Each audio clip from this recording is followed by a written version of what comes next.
Usually when I'm with a group, I try to ask people who they are, what they do. You know, this is about you guys, not about me. And sort of try to tailor whatever I'm doing to the group, but I realize this is a little bit different. So, but is anybody in the high-tech industry in here? Just wondering if I'm talking to apple pickers or, I don't know, cherry pickers. Yeah, all right. So are you more on the sales side, marketing, engineering? What are you guys? Marketing. Tech support. We make the customer happy from the salesman comments. Oh, okay. Well, then you'll appreciate some of the comments that I make then, I think. Okay. So obviously, we live in an interesting area. We have a lot of high-tech companies up here. Pretty unusual for a small town like Grass Valley. Everybody knows why. But so the question is, and what they asked me to speak on was, how do you present high-tech products to a specialized group of people or a high-end customer? In this case, many times it's engineers, right? And most of the people here are doing that same thing. So if I was speaking to people not from the area, where is Grass Valley? How do we come about this? But everybody here knows where we are. But in the beginning, so I've been with Ensemble for 26, 27 years now. When I first started, it was analog video, analog audio, and that was pretty much it. And even though there was a million different names for those products, I have a little bit of a disadvantage over some people who may be newer to the industry and that I have grown up in the industry. And so I got to learn slowly over time all the new standards as they came out. It's not like everything was just thrown at me and I had to learn everything at once. So I feel sorry for people who might have to do something like that, but in some ways it's a little bit easier, I think, nowadays. I don't know why. Maybe it's just my knowledge base is bigger, but it seems easier to me. But things were really different then. There were only a few manufacturers. There were only a few standards, right? There weren't all 4K, 8K, all the different MPEG compressions and all that stuff that there are now. And, I still remember the first time in LA when I went to lunch with a certain gentleman, and we went to this club, and the chairs at the table were these wingback leather chairs, and he ordered like this $60 steak and then proceeded to have 3 martinis with lunch. And so that doesn't happen too much anymore. You probably, maybe, I don't know, but certainly not where I'm at. But now there is a lot of competition out there. There are a lot of standards that we need to meet and to be able to address. And things are a lot different, right? Sales is expected to know a lot more. We don't necessarily have the engineering support that people used to have. People in sales, they really took care of the relationship, right? They knew that their customers' wives' names and their children's names, and maybe they knew when their birthday was, and they really spent a lot of time developing the relationship. And so then, of course, they were going to get the phone call when a project was happening. And salespeople used to be able to just sit back and wait for the phone to ring, and we really can't do that anymore. At least most of us can't. If you don't work for Sony, right, maybe that isn't how it is for you. So, but now salespeople are really expected to know a lot more about technology, and at least we are, and I'm assuming it's that way with a lot of other companies. And we're really helping the customers solve a lot of their issues. Not only that, but as you probably have noticed also, oh wait, I didn't mean to go that far. More and more there are these prosumer type customers and products that are mixing with our professional products. So we're talking to a lot of people that don't necessarily have the same background that a lot of us have in the television industry or in the electronics industry. So we're doing a lot of educating ourselves, even with customers in sales. And so, yeah, things have changed a lot. So a little about myself. Like I said, I've been there for 27 years. Is that good or bad? One way it's good is that I obviously have a lot of knowledge. I've been in the industry for a long time. I know a lot of people. But it can be bad, right? Because we become really rigid and set in our ways, and this is the way you do it, and this is the way it should be done, and this is the way this company does it, and I don't know about this company, so I obviously think there's some good and bad in that. And also, but we were kind of discussing this out in the lunchroom. I sort of feel like salespeople really are born. You're either a salesperson or you're not. And obviously certain skills can be taught and things can be honed and worked on, but you really have to have that passion inside of you, I think. And I don't know. I think my best things, the things that I bring to the table are that I am a good listener, that I really care about helping customers. I am confident, but I do believe I'm humble. I'm never afraid to say when I'm wrong. I don't ever promise the customer something that we can't do. And I certainly never tell a customer that I know something if I don't. So I think that's super important. I'm not afraid to say I don't know. So one of the most important things when you're looking at getting into sales or when you're selling to high-end customers is that you have to have an elevator pitch. Whether you believe in that or not, it's going to happen to you. And so I've actually been cornered by people and said, in 15 seconds, tell me what your products do. Tell me what your company does. And you're just kind of like taken aback and like, oh, so you have to be ready for that. You really do. So you have to have your 5, 10, 15 second elevator pitch. You have to have your 10-minute elevator pitch and your hour elevator pitch. And you really have to be prepared to do any one of those at any given time. And this could be because I'm sure you guys have had this experience too, but you never know when you're going to run into somebody. When you're going to run into somebody who's a potential customer, because everybody is our customers now. Everybody is a videographer. Everybody has a camera in their back pocket. So everybody's in our industry. And we have private individuals who are customers. We work with churches and all different sorts of people now that we wouldn't necessarily have worked with in the past. So you have to be ready and able to talk to people about stuff at any time. And you have to know what you're talking about. When you say it, you have to be confident. You have to really, and we make 200 products. I don't know how many products your guys' companies make, but we make 200 products. I can't tell somebody about 200 products, nor would I want to. What I do is at any given time, I pick out sort of our 3 top products, the things that I'm most interested about, or things that I feel like are really going to help people with things that they're working on, or things that I know are happening in the industry that are issues. And I try to focus on those 3 things and what sets us apart from other companies. So, yeah, sure.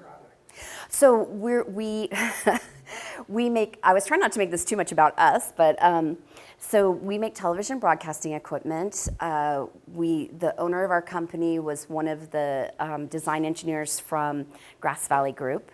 So we're similar to a lot of the companies up here that are in that industry, though, again, because there are so many prosumer and professional products mixing, there's a lot more crossover than there ever used to be. So I feel like we're not limited to just television anymore. So again, 200 products. Do you want me to tell you about our top 3? I'll tell you about them in a little bit. And then obviously, your customer is going to know their business best, but you are coming at it from a different perspective because you've been or visited a lot of different places, hopefully at some point. And you could at least tell them about the way you've seen other people do things or take care of things. So there are things that you can bring to the table and just being confident in that. So, but what always amazes me, and I hear people who are supposedly really expert salespeople do this all the time. They ask the customer a question, and then they start talking over them before they even finish answering their question. And here this person is, they're trying to tell you what they want, what they need, exactly what's going to help them out, and you've interrupted them. And you no longer, you're not there anymore. You've lost them, for one thing. And now you're talking about what you want. You're talking about what's interesting to you and not what they need. So that's obviously an issue.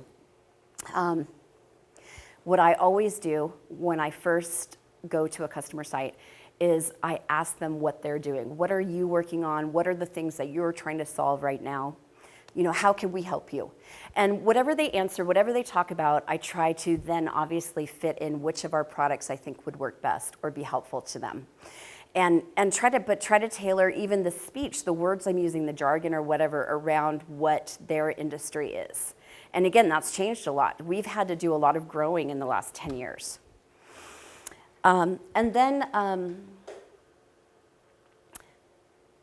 in the beginning, I knew nothing. I was selling financial products in the beginning. I knew nothing about video. I knew nothing about the video industry. And so the way I learned about it was that I actually asked people. I would go to customer sites and I would ask them to help me learn. When I'm at the customer site, I'm really trying to learn all about their products and their facility, but I am not afraid to ask questions. Whatever they tell me that they're looking for, I make sure I know exactly what they're asking for, regardless of whether I understand the terminology or not. I make sure that I write everything down and that I repeat it back to them so that I don't get it incorrect or change it sort of in my way of thinking. And then I follow up. I make sure that I go back to my office or wherever, and I speak to an engineer or whoever I think is going to be able to help me answer that question, find out a really good answer, and make sure that not just that I get the answer, but that I understand it, that it makes sense to me. And then I'm the one who goes back and tells the customer. I don't have an engineer or somebody else write that response for me. I make sure and send it back to them. And that's the way that I learned. And then whatever the customer's follow-up questions are, that tells me that A, I didn't get enough information, or it gives me additional information to learn about the topic, whatever that topic was. And whatever your organizational system is, whether you keep a searchable file on your computer or you have a paper file or whatever, keep that information and refer to that again in the future. So A, you're not continually asking somebody for the same information, hopefully, although things do change and update. But that you are more knowledgeable. And that's really how I learned the industry and about specific terms and specific standards and stuff. That's how I learned. I mean, I honestly knew nothing. I didn't even know how to hook up a VCR. So, and a lot of people really do think that I have an engineering degree or that I've studied or something, and I honestly don't. Again, I stay humble, I stay open to learning, and I am not afraid to say I don't know. That's a great question. I'll find out and I'll let you know. But I also use the customers. So gosh, for the first 3 years or so, every time I went to a customer site, I would make them give me a tour of their facility. I would ask all kinds of questions about the different equipment that was in there and what it did and how they interacted with each other, as long as they had time, of course. And people love to talk, right? Customers love to talk. They love to teach. They like to feel in that position that they're providing a service as well. And they're proud, typically, of what they've created. So they like to share with you.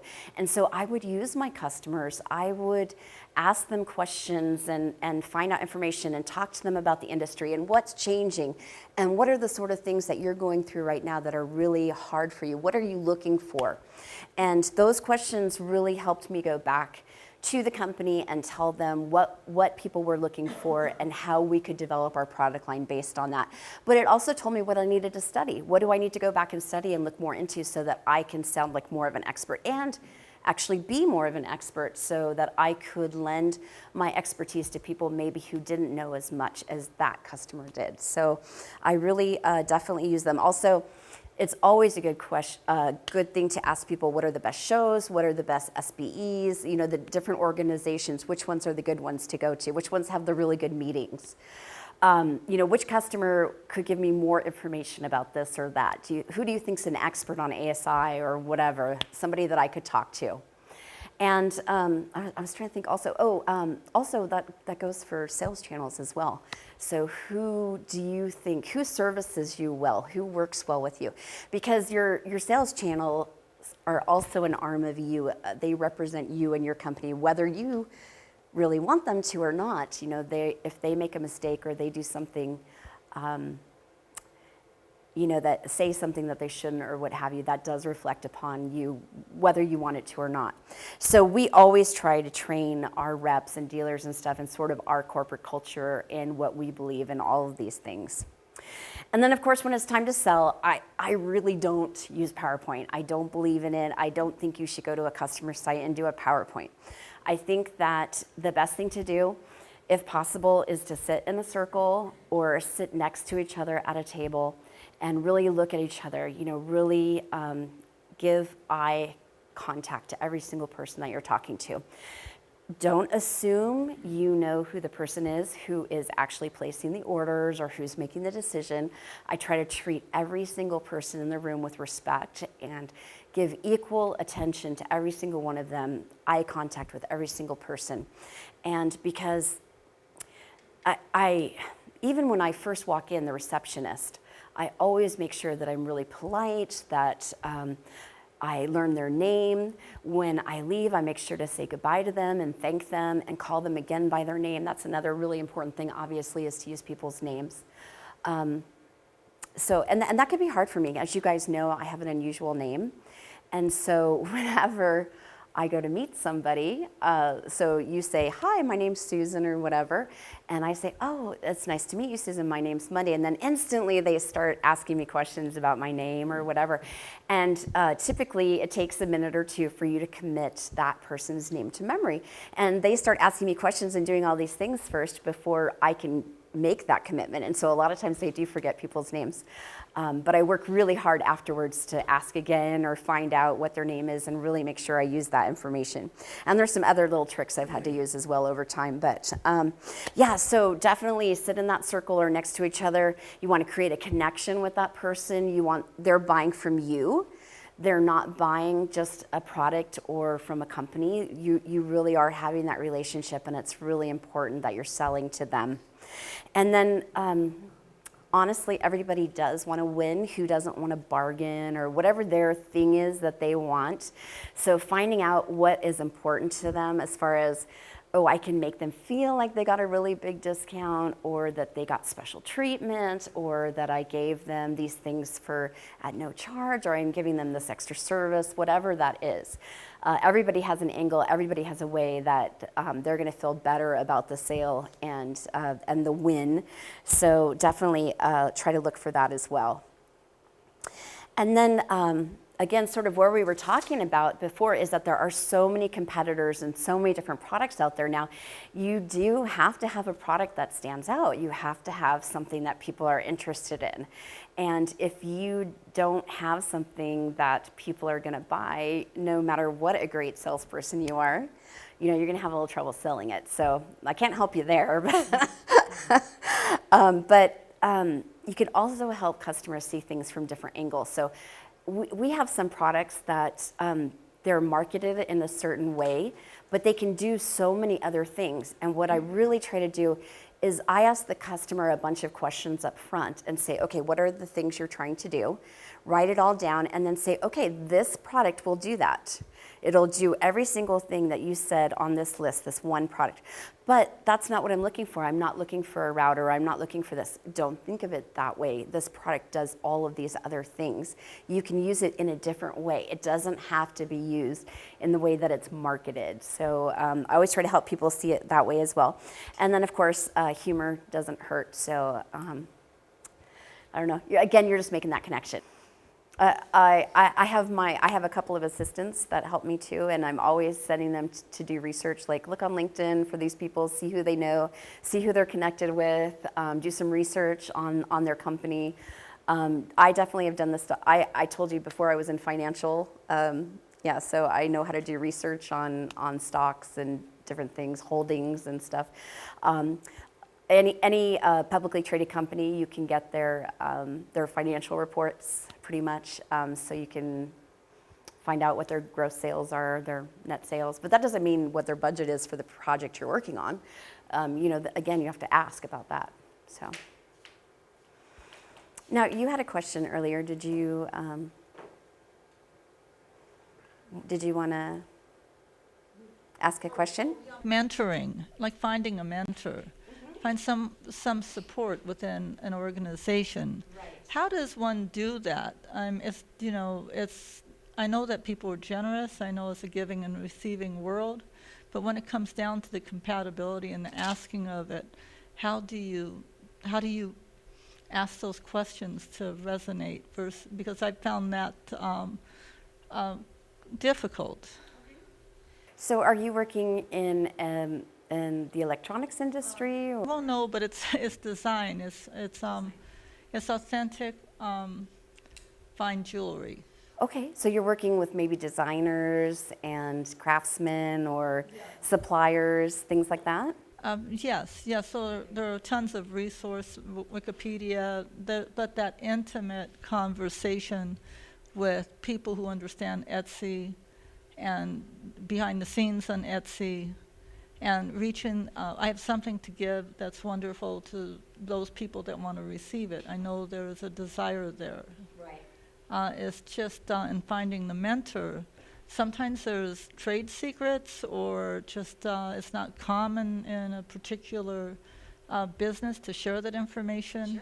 Yeah. So how do you break through that veneer and reach into the heart and the talk of convincing someone that really, this is wonderful for you to share this? That's a really good question, and obviously I'm not in the same industry as you are, so I was really lucky in the company that I worked for that I had engineers, different engineers and people that I could go to and sit down and have a half an hour conversation. And can you explain what a frame sync is to me? Can you help me understand audio embedding? Can you help me understand closed captioning? All those different things that I knew nothing about. I had a lot of people, resources that I could go to for that. So for you, but I really do believe that maybe a competitor wouldn't want to talk to you because, again, like you were talking about trade secrets and they don't want to tell you how they, right. So, I really do believe there are a lot of people out there that want to help. First, you have like the Small Business Administration. You have a lot of local agencies that can help answer a lot of questions like SEO and different things that would help you, maybe that are non-specific to jewelry, but that would help you grow the business. And then as far as the business, my gosh, there has to be blogs and that sort of thing on just about every topic. And if you take the time to connect with some of these people, to really reach out to them, you start by making comments on their posts and on their articles and stuff, and really try to engage them. I think they get to a place where they want to help people, that they really respect what you're trying to do, and and obviously people get to a certain level, they're really famous or whatever, they don't have the time to do all of that. But I know that a lot of people do go into mentoring positions and do try to help people because somebody helped them. Nobody became this amazing YouTuber or blogger overnight or whatever. Somebody helped them. And most of the time, they're trying to pay that forward. So I definitely think a little bit of research might help you. But again, what does it hurt to ask? The only other thing I was going to talk about was sort of when we were first talking about what I was going to speak about today, one of the things that was pointed out to me was there was a comment in my bio that many times as a company grows, engineering and sales and marketing really diverge. They no longer are on the same page, and that can be for a lot of reasons: ego, competition, just lack of communication, not knowing each other anymore as companies get bigger and bigger. And one of the things that I've really worked on is not letting that happen at Ensemble. I'm talking to customers every day, and I'm not trying to withhold any information. I am sharing everything that I learn and providing that information to as many people in the company as I can that obviously, if it's interesting or useful. And I think that they respect that and they really listen, which is great. That doesn't always happen in every company either. But I get to have a lot of input on product design and direction because of that. And so in the beginning, they were going to have me talk about what are some of the ways that you can avoid that happening and stuff. That's pretty specific to a very specific topic in a very specific industry. So once we started talking about other things, she wanted to know, Rachel wanted to know really how you can stand out, how you can show people that you have something that's so interesting. And one of the biggest things you can do is find what they call a pain point, something that a customer is really, or a lot of customers are having an issue with. So one of them could be, this is pretty specific, but we were talking about prosumer and professional mixing, and the prosumer version is HDMI, right? And the professional version is SDI. And those two worlds are mixing more and more. And so we've come up with a lot of solutions that allow HDMI and SDI to talk together, BNC connectors to talk together. And so that's a place where I can lead in with customers. A lot of time you just need a foot in the door. And so we have some really interesting products in that area. And I can say, hey, what about this? Is this something that is happening in your company that's an issue for you? Yes, it is, as a matter of fact, whatever. And that allows them to listen and start talking to me. And it gives me the ability then later on to be able to talk to them about other things as well. And also, if I don't have the product that can help them, I always try to help them find something else that will work for them. I'm constantly recommending competitors and other manufacturers' products because I want them to see me as a resource and come to me. Again, I'm selling myself, not the company. And obviously I believe in our products and I believe in our company. That's why I've been there so long and why I've stayed and why I'm passionate about it and why I like selling the products. But first and foremost, it's me, and I want them to trust me and to listen to me. And I want to listen to them. And so I have this big old presentation. I'm not going to go into it with you guys, but it was actually an example of a pain point. And so just a little pop quiz if people are interested. This is a BNC connector. This is traditional video that most of you are working with. And just the patent for that was issued in 1951, for those of you who didn't know that. And so what happened in 1993? SDI standard. And then in 2003, HDMI. And in that short period of time between 2003 and 2013, 3 billion HDMI products were sold. So, and that was really in the beginning of that. And so more and more we're getting that mix of prosumer and professional. The cool thing is it's really opened up the marketplace. We have so many more people to sell to. We have so many more interesting customers we get to talk to. It's not just the same old people. And it's a lot of fun. And we get to design new products that help those things work together. So again, just a way for me to get in the door, talk to people, get them to listen to me, and go from there.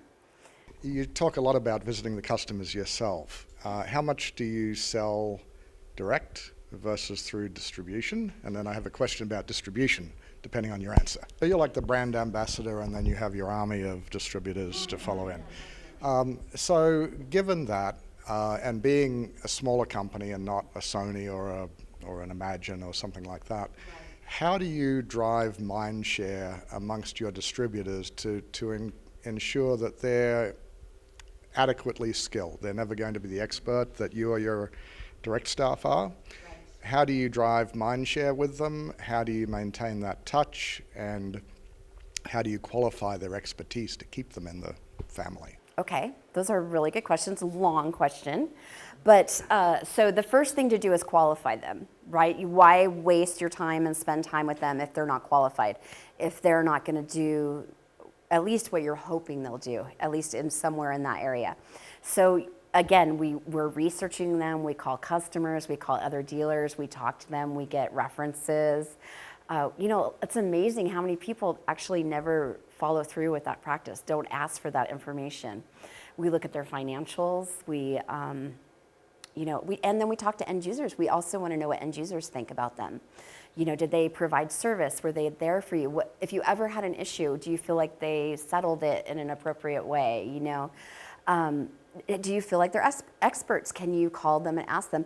If they don't have the answer, do they get back to you with the answer after contacting somebody else? The same thing I do, right? And so that's the first thing we do. We're looking for people who are sort of like us. Of course, no one's ever going to be as expert as you are in your product. They may have 20 to 100 lines that they're selling. So now comes the personal touch again, right? It's all about selling us as a company, selling myself as a person, that I'm somebody that you want to work with, that I'm going to make it worth your time, that I'm going to drive business to you, that I'm going to help you answer all the questions that you have, that I know what I'm talking about, that it doesn't take me a week to get back to you. I'm going to work with you on pricing and budget. Whatever those issues are, I'm going to help you. If something happens, if there's a conflict, I'm going to help you resolve it. I'm going to be there for you. I'm going to stand up for you. And so once I think that they trust you and they like working with you, then it's much easier for them to keep coming back and to keep that mind share. But you still have to stay on the phone a lot, right? You still have to email, call, visit on a regular basis, or all of that is for naught, really. But if I keep that really good relationship with them and I really keep them thinking about Ensemble, then I know now that it's not just the 6 people I have at Ensemble, but it's the 50 employees that they have that are out there selling my products. Yeah. So that's really, it's really about us selling the company. Do a lot of training? We do. We have a yearly training, like a 2-day training at Ensemble Designs, where we talk about new products, and then we spend sort of half a day talking about whatever they want. Do they want to get hands-on training on a specific product? But we make sure that they can do the demos themselves. We make them show us that they can do the demos themselves. And then we go and visit customers with them to reinforce that, so that they can hear how we talk about the products, how we show it, how we demonstrate it, and then they always pick up lots of tips and clues and stuff. Yeah. Yeah, so if there's 50 people at a distributor site, like maybe only 22 of them are on our side. And we really work on maintaining that relationship for those 22. And we do work on getting the others, but it's 10 times harder to get a new customer than it is to keep an existing one. And so we really want to keep the existing ones happy. And then we work, and then we continue to try to prove ourselves. So we're doing a good job. This product really fixed a big issue the customer was having. Please tell your colleagues about it. When you're in a meeting, at your sales meeting on Monday morning or whatever, do you mind talking to your colleagues about it? Sharing. So again, you have to ask people to do that kind of stuff. They don't just think about it. Right. Right. Since we're talking about distributors, so going about getting the right distributors, are there any tips for that? Because they're all around the world. How do you find them? How do you qualify them? I mean, you already talked about how to keep them on board, and yeah. Well, obviously, again, I'm only coming from my experience, but there are several ways depending on the industry that you're in. I think one of the most important things you can do is talk to your potential customers and see who they like working with. Talk to your dealers and find out who they like working with. But there are other resources. For example, sorry, it's escaping me right now, but it's not the U.S. Treasury, but the yeah, so they have a lot of resources actually for specific manufacturing types, and especially if you're looking to get into other countries, they really have a lot of resources to help hook people up. So there are ways you can go about it, but gosh, there's so many ways that you can research stuff now, on LinkedIn and all these different places. You can at least find a list of names, and then I just talk to people and see who people like, and then I go and interview them. And obviously the most ideal way to do it would be in person, but that's not always something that you can do that's available to you. But if that's at all possible, I would recommend that, because you get to see what their facility looks like. Do they care? How do they treat their people? What do their training facilities look like? Do they have time for training? Do they go out and visit customers, or are they just sitting at a desk answering phones? Are they making calls, or are they just answering the phone? So there's a lot of things to consider. Are you doing international sales? Yes. A lot of different languages on your website. Yes, we do about 50% of our business is international. And we sell, our strong areas are Asia, some South America, Europe, Western Europe, mostly Asia though, and Asia Pacific. Are you handling that through distributors or? I still talk to those customers directly. I still talk to the dealers and the customers directly, but we also work with distribution as well. So my whole strategy is to to maintain touch on all levels. I know a lot of people, they just want to touch their distributor and have their distributor deal with everything, but I don't believe that that is in our best interest. I believe that you want to stay in tune with the customer and with the actual local dealers, because then you hear things that you don't necessarily hear from the distributor. Yeah. And gosh, 90% of the sales I make internationally are because I went and visited the customer first and did a demo. You know, any of the big ones anyway. I am, and yeah, I have a lot of miles racked up, so I'm thinking I might take a vacation here soon. I don't know. I think I've been to 27 or 28 countries. Yeah, just not too many, just a few. You know, I'm a novice still. How do you initiate that? Do they initiate it both directions? There's both directions. So you get leads from trade shows, from web hits, from the local dealers themselves. Many times, because people are doing their own research now, they're connecting with you on the internet, you know, through your website, through a contact form or whatever. And so you start that, and then you qualify them. Obviously, you have a lot of investigation to do. Once you qualify them, and you're talking about specific projects and things, then I hook up with a local dealer to arrange the meeting. And one of, you know, some of the best meetings, honestly, I had a great one in Taiwan.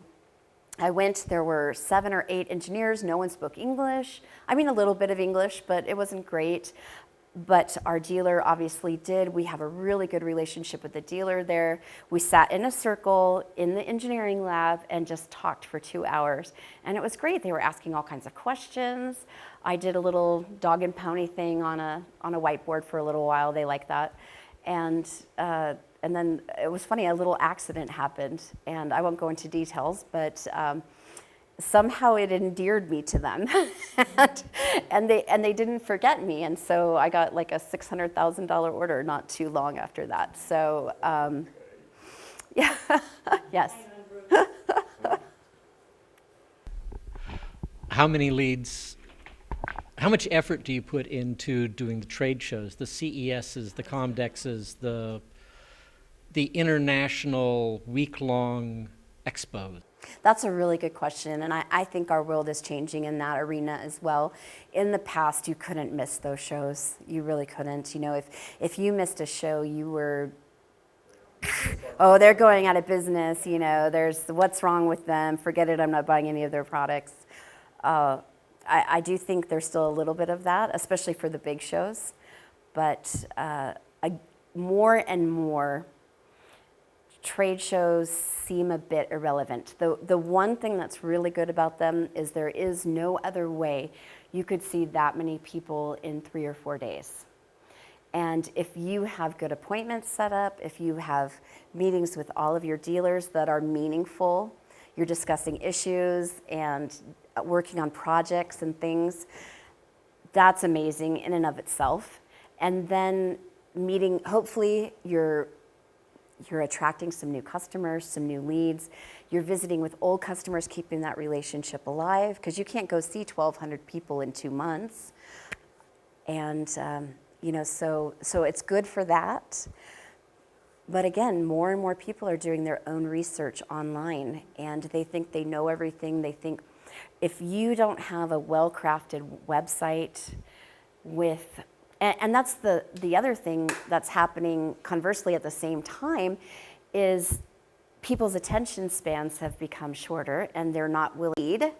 So somehow you have to convey to them the magic and the wonder of your product in 2 bullet points somehow. And it's a challenge, it really is. And I feel for marketing people, I do. And I work a lot in marketing. I really try to make my feelings and thoughts known, and it doesn't always work, but because everyone has their own ideas, but things really are changing. And so we've never done the Comdex and CES shows like that. We've done IBC, NAB, ISE in Amsterdam in January. Broadcast Asia, yeah, right? Broadcast Asia, and then a lot of our local distributors will do the more local ones like Koba and things like that. We don't go to those ones necessarily. So it's a very good question. And I don't have, that's a good question. I'll get back to you on that. How much competitive analysis do you perform walking around to see who's up and coming and who's going to possibly eat your lunch next week? That's never been a big deal for me. Sort of, whether it's good or bad, because I've always worked in ensemble, I'm a little bit having blinders on. I care about my company and what we're doing and what we're offering to people.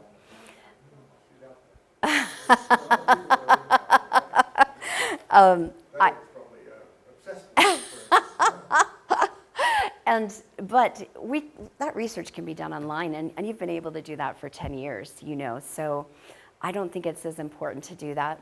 What bothers me is if somebody comes in and they're honest and they say, hey, I'm from such and such a competitor, I was wondering what you guys are working on, or how you guys have solved this problem. If I have a little bit of time, I'll talk to them. But when they come in and they misrepresent who they are, and then they get an hour demo from one of my people, and that demo just cost me $4,300, and that's just unacceptable. So I don't have, I'm a little bit black and white in this area as far as being ethical and, being upfront with what you're trying to do. There's nothing wrong with seeing what your competitors are doing and what they're working on, and as long as you do it ethically. So, no, and again, I'm trying to focus on what my customers are looking for and what they need and what they're telling me about, and I'm trying to pack as much as I can into one product so that this product they cannot live without it. I don't care what anybody else is doing then. So, sort of how I feel. Our direct sales force, we have 6 people in sales, and then we have, within the US, we have we have 2 different product lines. One product line we have about 12 dealers for. The other product line, there's like 200 dealers. It's more of a commodity product. And then overarching over all of them is one distributor. Internationally, it depends on the country and how that country works best. In certain countries, for example, Singapore, Malaysia, Indonesia, that area, specific customers always buy from the same dealer. So you have to work with all the dealers, or you're only reaching a few of the customers. And so it just depends on the country. I have a historical question since you've been with Ensemble for a while. So when they started and they were a smaller and lesser known company, how did you go about distinguishing yourself and getting yourself known out there in the industry? Oh, back when we were sending faxes and before email. Yeah, before you had like a brand recognition. The things that I would be telling you are probably not very applicable today, because when that was happening, we honestly were using fax machines, and traditional media advertising and email didn't even exist. I don't think I sent my first email until I'd been there for 10 years or something. So I don't know how long it's been, honestly, exactly. Is that about right? Time is just sort of melding together now, but it's a good question. Again, depending on the industry you're in, I think social media is so important now.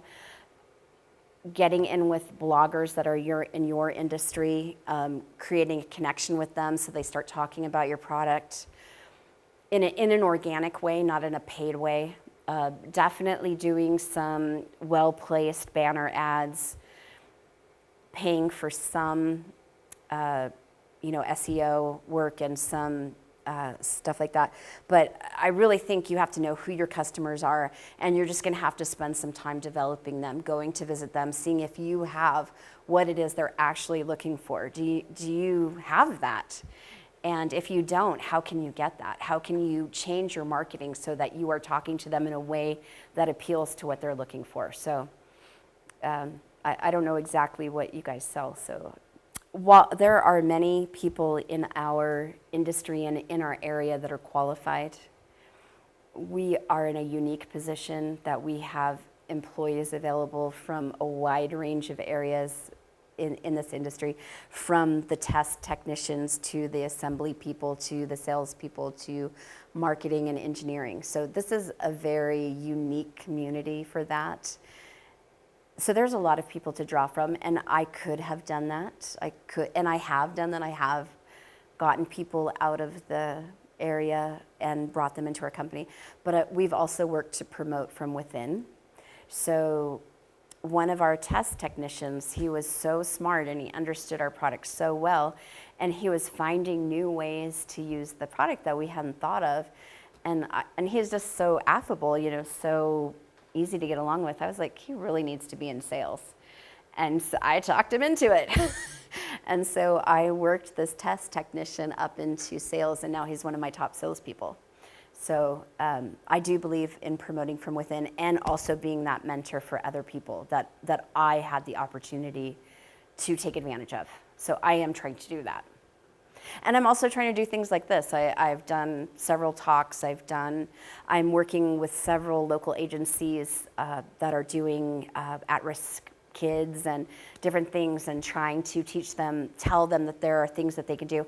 I've brought students into our studio at Ensemble and helped them record videos and taught them about how to run a camera and do all these things. I'm working with Veterans Television right now with the whole project that they're doing for veterans, and learning how to become, they're going to be teaching about a lot of different things in this industry. We're donating a bunch of equipment, and I'm going to be working with them, trying to teach classes and do things like that. So eventually I'm going to have to train my replacement, I'm sure, and maybe it'll be a Ned, I don't know, we'll see. So, and when that time comes, definitely, but I'm always trying to help people understand and share that knowledge, but I also want to be learning too. I don't want to think that I know everything, and so I'm always asking people questions too on what they think, and trying to get them to participate as well, so. Yeah, at NCTV, that's right. We have some stuff there. My younger son works for Microsoft in Seattle, but as an intern or as a young kid going to Godoti, Ensemble gave a tour to a group of the young people who were interested in your area. So thank you for that. Absolutely, yeah, we do things like that. We've had interns come in and work for the summer. We had an intern from France 2 years ago that came and stayed in the office for the summer. We got him housing and the whole thing. So we try to do our part. I'm sure there's more we could do. There's always more you can do, right? Okay. Anything else? Yes? Different culture have different etiquette of sales Yes. culture. So how do you deal with that? So I try to take cues from the dealer that I'm working with. I always do research before I travel to make sure that there isn't a specific thing that is offensive, perhaps in a certain culture, or something that's expected. But I also think that people understand that Westerners are not going to understand every part of their culture, or when you've grown up in a certain culture and you're immersed in it, you understand the subtleties of it, and there's no way that somebody else could completely understand those subtleties. But for example, when I go to Asia, I always take the card with two hands.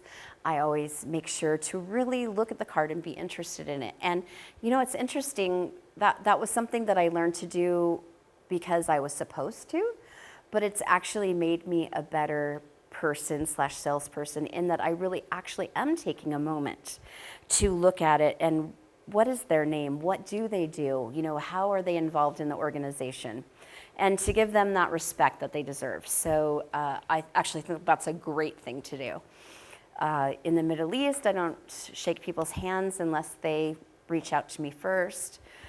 So there's always those little things, but you definitely rely on your local dealer to help guide you through, some of those areas that you might not know as much about. So definitely rely on them. And just try to be a good person, try to be a decent person in all areas. And I think people see that and recognize that, even if you don't do everything exactly the same way that they do. And when the negotiations happen for the pricing and stuff, that's different in every country. I know like in India, there's a lot of things that happen that we probably don't know a lot about and stuff, and that's okay. They do what they run the business the way that they know that they're supposed to. We do what we're supposed to do on our end. And I think that social agreement is understood, and yeah, so as long as, and the people that you're working with, the dealers in those other countries and stuff, they're used to working with Westerners, and they understand the cultural differences and that sort of thing. So it's actually pretty easy. It hasn't been an issue for me. Thank you for having me. Thank you so much. Thank you.